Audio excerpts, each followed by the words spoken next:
ئەی دایکان مەقەیت بن بەو زەمەنە بە 2 ساڵ یا بەو شێوازە شیری خۆتان بدەن بە مناڵەکان. واتە لێرە بەڕێزەکەم ئەشەڵا ئەم باسەکەم بەڕاستی ئەمڕۆ خەڵکێکی زۆر لە ئافرەتان زۆربیان بەی خۆشمانەوە کە مقەسڕن کەم تەرخەمن لەوەی کەوا زۆرجا فترێکم شیری خۆیان دەن بە مناڵەکانن. مانگێ 2 3 دوایی کا بە شیری قوتوو باشە بۆ بەڕێزەکەم وەڵڵای شیری خۆت زۆر لەوە باشترە.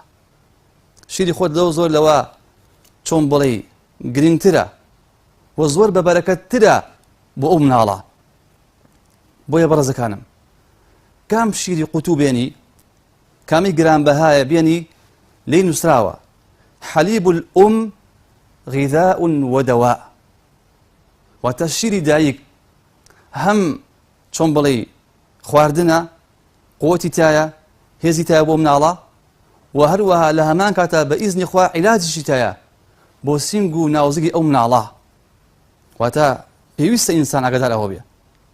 و کام شیری گرانبەها بێنی کام مەصنەعی دەرەجە یەک بێنی بەخوا شیرەکەی ناگاتە شیری دایک شیرێ پاک شیرێ حەڵاڵ شیرێ ساف شیرێکی حازر و بەلاشیشە.